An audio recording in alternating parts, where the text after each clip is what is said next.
Hey Energy fans, welcome to the Energy Boost, your one stop for everything you need to know about your guys in green. My name is Brent Skarkey. My name is George Darko. And we're gearing you up with all the facts, figures, features you need to know about the Oklahoma City Energy in a very busy time for Oklahoma City right now. It's a real busy time right now. We had a match last night. We got a match coming up in a couple of days, a match a few days after that, and probably another match after that. Some USL, some Open Cup. We're all over the place, and things are starting to pick up with the team itself. It seems like some of the new faces starting to get together, and it looks like we're really trying to see what this team is going to be this year. Yeah, starting to gel a little bit, starting to mesh. Those new faces are starting to form into their respective roles, so it's getting interesting. Well, let's take a look at a game that was very interesting here at Taft Stadium as Oklahoma City was on the road for 2 games. Then they come back to face a newcomer to the USL, San Antonio FC. In this game, going in, San Antonio had given up a lot of goals. You thought maybe an offensive explosion between these two teams. Well, Energy's due for some sort of offensive explosion. San Antonio, they played really well. They've been in a lot of high-scoring games, a lot of 3-2, 3-1, 3-3, those type of matches. So, yeah, you thought that there was going to be a little more offense than there was. And in the first half, you thought there was going to be scoring all over the place because it really was a half of opportunities for both teams. Oklahoma City felt like they had the ball on offense a lot more. Time of possession we talk about in football or whatever.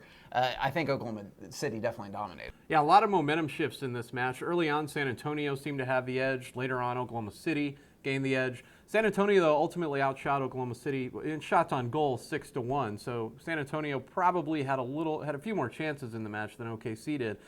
But ultimately, Oklahoma City had more ball possession. The ball was in San Antonio's defensive zone for much of the game. Yeah, when you talk time of possession, I think Oklahoma City definitely had the lead there, but it was San Antonio that got the first goal, as a goal that later coach said was probably not the best one, that not real happy about giving it up, but Oklahoma City would bounce back, and this is big for OKC because the King gets his first official goal of the season, Danny Koenig. The King is back, baby. It's a nice move. This is vintage Danny Koenig right here. He gets the ball up ahead, takes it inside, puts the moves on, and puts it right past the goalkeeper to even it up at 1.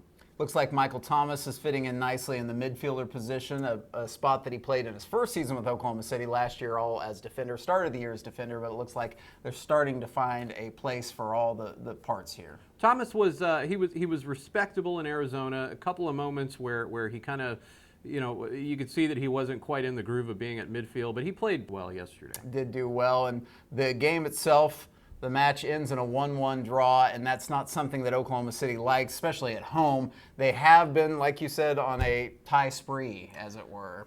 They are 1 tie short of the all-time franchise record for ties, but the nice thing about this, and the optimistic way to look at this, is that last year they went on a 4-game tie streak, and after that they won 4 games after that. Very true, very true. Something that's a little bit concerning, but like you said, it could be the flip side. It could be losses. They could be getting no points, and it's something that I think Oklahoma City will keep taking the ties until they get the perfect chemistry together to get those victories. And I think there's something to be said about the draws. They're not losses, like you said.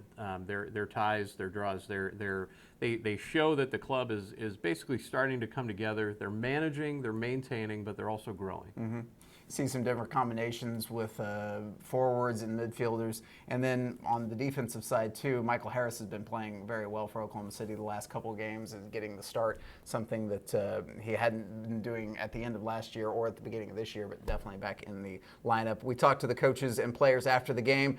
Happy to get the draw, not real happy because they didn't get the 3 points. I think we came out good. We created some good chances, moved the ball well around, created some 2 versus 1 on the outside, and got some good service into the box, created some good chances. Yes, San Antonio had a few chances as well. Overall, I thought it was a very good first half. 2 good teams played on a high level. I think it was a little bit opposite in second half. Yeah, these games are the types of games we need to win. We haven't got the kill instinct or luck or what you say in these games. We've been playing some very good games where, in my opinion, we should have won some more games. But right now we're getting the points, and we have to be happy with that. We're getting on the board, and that's how it is right now. But we need to win these games. No rest for the weary, though. They get the draw and then back at it because a whole bunch of games straight ahead for Oklahoma City. Oklahoma City's heading to Jackson, Mississippi. Jackson, Mississippi. where they're going to take on the Mississippi Bria in the first round of the U.S. Open Cup. I like the Latin pronunciation there with the double L, Calle Street, not Calais. Not Cali. It's not Brilla or Brillo. Yeah. Brilla. I still want to know what Brilla is, because I know what a Brillo pad is. It's very handy in the kitchen. We're going to have to look it up. Yeah, we're going to. And we're going to have to take a break right now. When we return, we talk more about the week that was in the USL. We also get you up to speed on the Open Cup and Oklahoma City's chances to move forward and maybe take home some serious hardware. That's all straight ahead on The Boost. Hello Spring means hello projects, which means hello P&K equipment. If you need to dig some of this, move some of that, haul some of these, or just cut grass, the John Deere 3032E compact utility tractor from P&K can handle almost any task. This four-wheel drive hydro transmission green machine plus loader is priced to work at $6,500 off. And Deere backs it up with a 6-year warranty. You've got some land. It's time you own it. In Oklahoma, John Deere starts with P&K.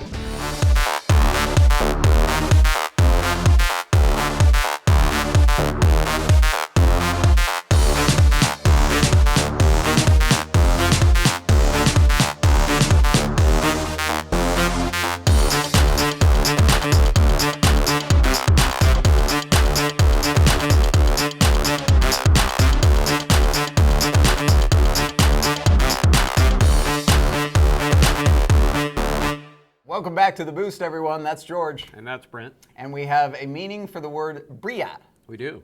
which is Shine. to shine. No, Well- that would be briar. Briar. So Yeah. Bria is shine. So they are the Mississippi Shine. Okay. Not the Mississippi Shining. No. There would be a horror writer up in the Northeast that would probably Yeah. All ownership. work and no soccer makes Mississippi a dull dull boy. boy, something like that. Maybe a monkey banging cymbals. I don't know. I don't know what I'm feeling right now. I know that the USL has been getting some serious looks from fans all over the country because they are setting outstanding attendance records, and there's a destination that's really getting some play right now. Cincinnati. Cincinnati. Yes, Cincinnati has been tearing it up. Let's get to the week that was in the USL. St. Louis at Louisville. Well-attended match here. 8,000 there for the Kings Cup, trying to start a little derby between these two fairly close rivals. This was the really shining moment for Louisville in this game. Diggers to Del Piccolo to George Davis IV. They call him GD4. Wow. Yeah, and then watch the dance at the end of this one. It's part Running Man, part Q-Dogs, part awful. 2-0 Louisville gets the victory in that one over St. Louis. 8,000 fans. Louisville's cruising. I'm saying, Slugger Park, baby. Tulsa at our friends up in the Kansas City area, Swope Park.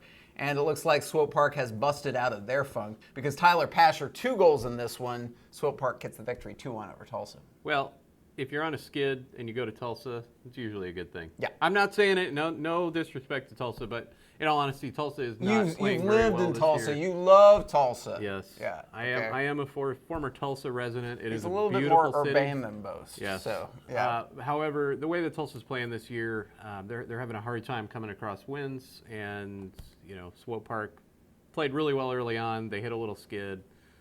They're back on track now. What are you going to do? Swope Park back in the win column. And here's the game we were talking about. Pittsburgh at Cincinnati. Not 1, not 2, but 23,000 people at Nippert Stadium. Wow. That is a bunch. That is the all-time USL attendance record. I believe it was like 23,571 or something like that. Incredible. Yes. McLaughlin blocked by Vargas, but the rebound, he gets it to go. McLaughlin scores the goal. 1-0. Cincinnati Nil. gets the victory. Baby, if you ever wonder. Wondered whatever became of me. That Living still on the in nil in syndication? Cincinnati. I don't know, but Les was my favorite. Oh, absolutely. You got to love Les. Herb was fantastic, yeah. too. Yeah. Lonnie Anderson was my dad's favorite. Every dad's favorite. Yes, exactly. Let's check out the standings first in the East, since we finished there with Cincinnati. And Louisville and Cincinnati tied in the top spot with Charlotte, 17. Not bad. Not bad at all. And Rochester still a little bit ways down in the standings. Looks like the Rhinos not what they were last year. Over to the West, we have a new leader. It would be the Vancouver Whitecaps, 17 points as they get a victory this weekend over Galaxy. There's no team in the sport hotter been Vancouver Whitecaps FC2. Kyle Gregg, 2 goals in that match. I'm sure you have a highlight. Oh, yeah, we could show one right now if we want to. Let's do it. Okay, highlight of Kyle Gregg. Oh, he gets another goal. It's just outstanding. Galaxy in second place with 16 points. Colorado Springs 15. Oklahoma City and Tulsa tied 7 points, one ahead of the bottom spot for Seattle Sounders 2. That's going to do it for the wrap-up of the USL. We saw some well-attended games, and we saw some great goals as well, and USL continues to impress. Yeah, pretty good weekend for the USL, and I just can't get over that Cincinnati attendance number. That is just 23,000. simply incredible. Do that many people go to Reds games? Probably not. No, I don't think so. Incredible. Now that I think about it. And there for a while, not that many people went to Bengals games all year long. Yeah, that's just phenomenal. Bravo, Cincinnati. So there you go, 23,000 and counting. We're going to take a quick timeout. When we return, we look ahead for the Oklahoma City Energy to an Open Cup match, to a USL match, and so much more. You are watching The Boost. Energy FC invites you to kick back with a cold beer and enjoy the beautiful game of soccer. For tickets, visit energyfc.com. We are Energy. We are OKC. Hey everyone, it's time to cross Go to Bank off your errand list for good. Did you know you can monitor account balances, transfer money, deposit checks, pay bills, and more any time of day from anywhere in the world? It's possible with mobile banking from First Fidelity Bank. It's another way FFB gives you personal local bank service with big bank products. Visit ffb.com/mobile and learn more today. Welcome back to The Boost, everyone. Brent, George coming at you with everything you need to know about your guys in green. We told you Oklahoma City was busy, and we do not lie. Why? They've got a match this Wednesday, and they've got a match on Saturday, and then they come back next Tuesday. So bam, bam, bam. The first one is an Open Cup match, a Lamar Hunt Open Cup match. In Jackson, Mississippi. We're still checking to see if Oklahoma City will be trying to be smoother than a fresh jar of Skippy while in Jackson, Mississippi. To make Bruno Mars happy. We can neither confirm nor disconfirm this will happen. Juan Saenz will be in the field for us all week long, keeping us up to speed on the Skippy phenomenon.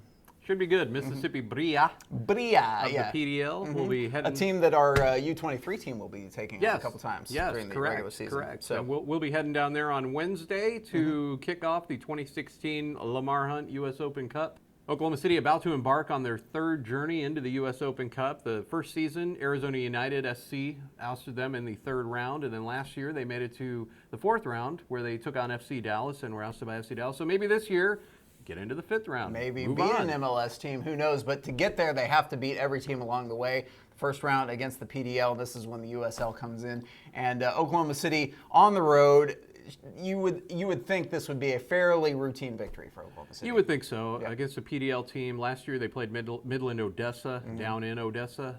It wasn't, no win is an easy win, but it was sort of a pedestrian game. Oklahoma City came away with the win, moved on, faced Tulsa. Pretty heated match in Tulsa. They got a 1-0 victory on a bomb of a Peter Toth goal. So the U.S. Open Cup is definitely interesting, and it's going to be exciting. And for those who are not familiar, we talked about it last week with Jason Hawkins, the general manager. But the Open Cup, the Lamar Hunt U.S. Open Cup, official name, is a tournament where all levels of soccer in the United States enter, but they enter the tournament at different levels. So the first couple of rounds, the club teams play each other, then the PDL comes in, then you get the USL, then the NSL, then the MLS, and it just keeps on going. And ultimately, you have, quote, the best club, period, in the United States holding the cup. No, there's no mistaking that the best is going to win. I mean, Right. when you take every level of play in the country and put them into a big tournament like that. It's kind of like the U.S. Open golf. If you can qualify, you can play. Yeah, absolutely. And the nice thing about this, the real interesting thing about this is that these smaller market clubs get to play bigger market clubs. Oklahoma City got to play FC Dallas. And in terms of Mississippi, the Bria down in Jackson, Mississippi.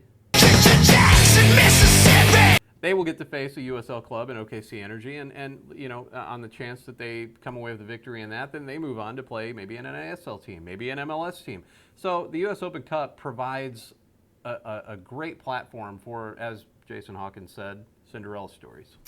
I liken it also to the Indiana State high school basketball tournament in the 1950s. Oh, yeah, Where definitely. every level plays and they have one true champion. So a team like the Hickory Huskers, led by so many great names, and of course, Gene Hackman, Coach Norman Dale. Gene Hackman was a heck of a basketball coach. It was said that he hated basketball and he didn't watch any coaching video before he went into that role. Oh, he wasn't the actual coach? Oh, he was the coach. He wasn't, well, no. I mean, Norman Dale was the coach. I wonder if Norman Dale was the actual name of the real coach from the Hickory Huskers, because they weren't the Hickory Huskers. I thought Gene Hackman was the coach. Gene Hackman. Yeah? He was the coach. Before he started trying to, Well, and destroy if you Superman. go back, Dennis Hopper was the man that actually lent all the real knowledge when it came to Ulaga or Ulalik. Was it Ula? I don't know. So that wasn't a documentary? No. You need to go back and watch some of the YouTube videos on that with Jimmy and some of the high school basketball players they recruited from high school in Indiana to play those roles.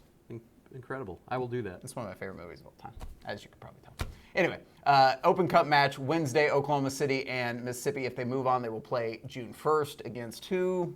We kind of know, but we're not going to talk about that right now. We have to take a quick timeout. When we return, we go one-on-one with, well, the leader on the field for the Oklahoma City Energy, Michael Thomas. See what makes the captain tick. And a little bit later on, one-on-one with a member of the Energy right here in the Boost Studios. That's all straight ahead on your one place for everything you need to know about your guys in green. George? That was intense. Thank you. We'll be right back.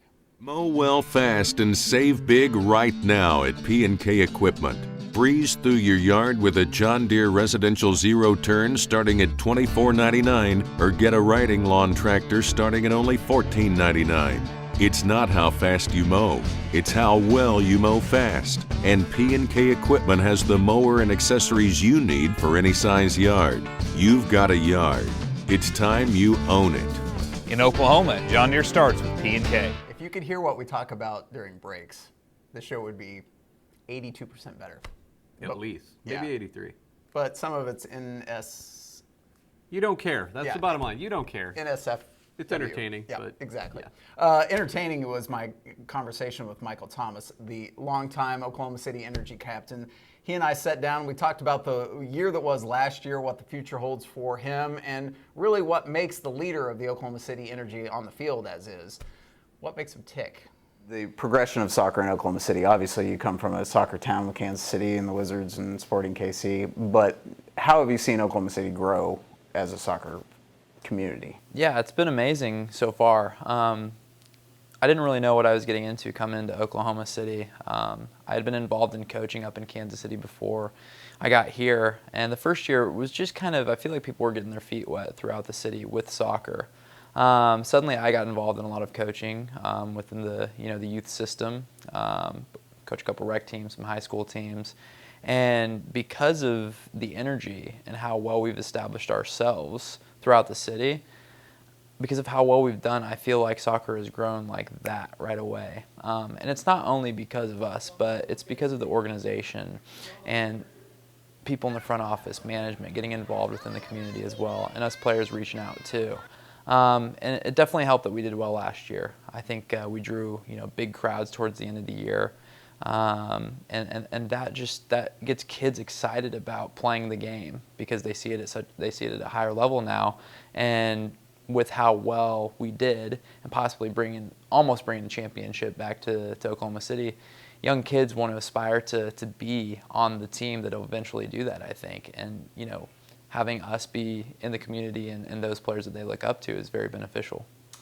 You talk about coach and captain, now you're a captain. How have you learned from Jimmy on being captain, and what do you think you bring to the team as pretty much a leader on the field? Jimmy was great on the field as a captain. He was always very vocal, but his best characteristic as a captain I felt like was that he was very reliable. And that's something that I've always held myself accountable to as well. I was captain at Notre Dame in college, and I was vice captain of Young Sheila SK when I played in Sweden. And I can be very vocal at times. I do like to express my opinion, but I am reserved, and I like to lead by example. and be reliable. Like I was saying before, I want guys to constantly know that they can turn to me when they need to off the field, and that they can turn to me when they need to on the field. They know that I'm going to give 110% each and every day, regardless of whether we're playing 5v2 or it's the championship game. And that's something that I pride myself on. I pride myself on my work ethic as well, and I think a lot of guys feed off of that. And again, bringing the group together is something that I've always enjoyed. I'm a big team player. Of course I care about myself, but I only want the team to do well.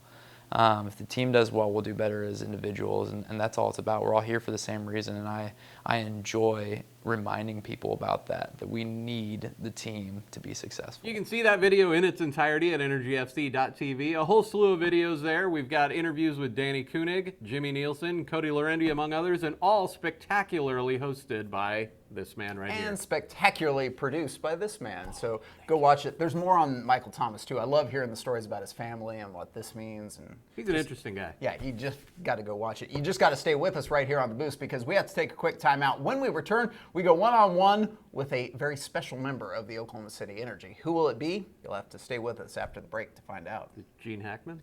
Gene Hackman will be in studio.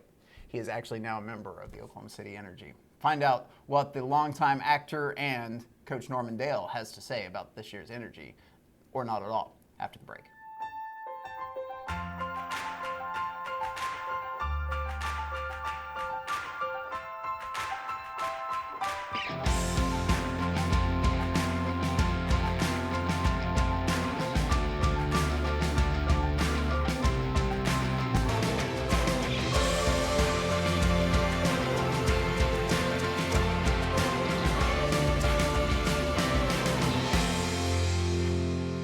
Back to the Boost, everyone. We are joined by defender extraordinaire for Oklahoma City. His name, Kalen Ryden. He likes to kick it. He's been known to kick it. He kicks it on a regular basis. Go look up the video. How are you, buddy? Good. Good. Glad to be here. Glad to have you in, man.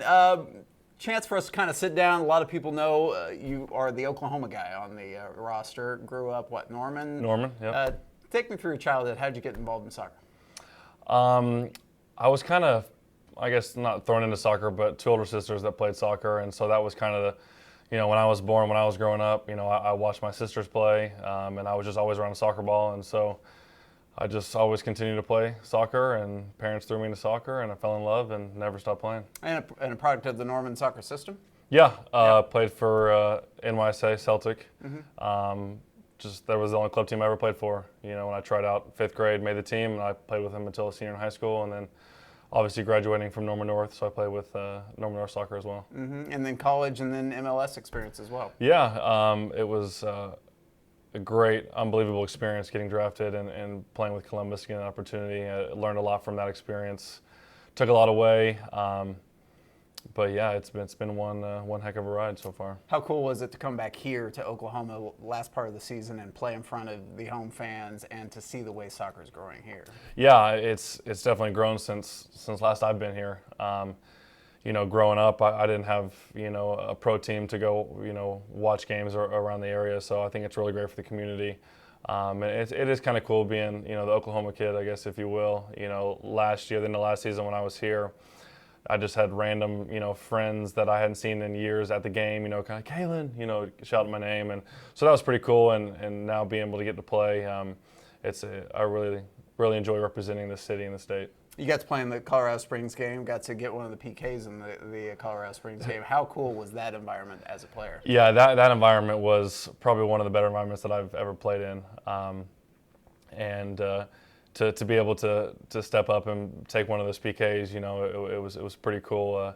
MT kind of joked. He said, as I was walking up to take that PK, he was like, "Oh, welcome to the Energy, Kalen."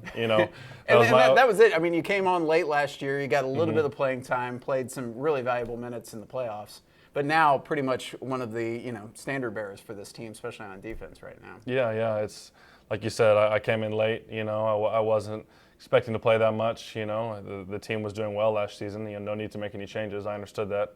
But yeah, came in late a few games and played some minutes, which was good. And I think coming in late last year kind of made the transition into this season a little easier. I've kind of been around the team, been around the system, understanding how Jimmy wants us to play. So I think that really helped me start this season off well. Let's talk about the way Jimmy wants you to play, because it might be a little different from other coaches in that he actually wants his defenders taking an active role in the goal scoring process, right? Yeah, and I think that's pretty common just in soccer in general now. Right. The outside backs are a key part in every attack, I think, in most teams. That's just how the game's played now. And yeah, Jimmy really believes in outside backs, and he trusts us, to get forward and trusts us, has a belief in that we'll be able to get back defensively as well, and that's what we've been doing. You've got a goal already this year, which is proof positive that the backs are going to be part of the scoring process. Was the Mohawk part of that goal scoring process? Actually, I've had the same haircut for years. It's just when my hair gets It wasn't that Mohawky, though. No. Okay. I'm saying that's the reason why I went to the Mohawk, because I was just tired of the same one buzz. Just got the one buzz cut all over, and that was just got a little boring. And I was like, oh, let's just mix it up. I actually did the Mohawk every postseason in college. Right. So it's kind of been, I guess, my go-to. But this is a little different style with the lines down the side. It's a little longer, so I'm kind of spiking it, making it a little messy, like just, something new. I think it fits me well. I think it fits you very well. Yeah. I don't know that I could personally pull it off. I don't think George could. Yeah, maybe George, but Yeah, probably George not you. could. Yeah. We should talk to him about that. Yeah, we will. Okay. As far as Kalen off the field, you're a big basketball fan. You are a big golfer. Favorite basketball team, Thunder? Yeah, Thunder, obviously. Yeah. Excited about the playoff run? Yeah, I am. It's going to be an exciting matchup, Golden State and Oklahoma City. We didn't win a game during regular season, but they were all close games. So, I think we've got a decent shot to beat Golden State. And a golfer, favorite guy on the links is? I'd have to go with Spieth. Really? I mean, the kid is unreal, and I think, he's so young. I mean, he's such a nice guy. You really can't love him. You can't love the way that he plays. I like it. I like it a lot. Yeah, he does have. Now, we haven't played yet, but are you a bomber? Are you a skill guy? What kind of golfer are you? I'd say I'm a bomber. I crush the ball off the tee box. Are you long, big hitter like Dalai Lama? Yeah, I would say big hitter. But sometimes I hit big to the right. That's called a big slice. Yeah. But sometimes it's straight, but it's about 50-50. We can work on that. The team moving forward, obviously, early in the season, kind of struggling to find a chemistry, but you guys are getting ties, you're getting points, and that's important moving forward, right? Yeah, I mean, we're 6 games in right now, like you said, early in the season. If you would have told me 6 games in, you only have 1 loss, I'd probably take it. No doubt. And yeah, the ties are a bit frustrating, but we're moving in the right direction. And I think, this undefeated streak, once we get a win in our belt, I think we're going to get a few more and go on a nice little run. But a little frustrated, but the guys know we're close. We're close to where we need to be, and once we get that extra inch or two, we'll start winning games. The pride of Norman North High School and the Oklahoma City Energy. Kalen Ryden joining us here on the Boost, and glad to have him on board. Glad to have you on board. For George, I'm Brent. This is Kalen. Thanks for tuning in. We'll see you next week, everyone.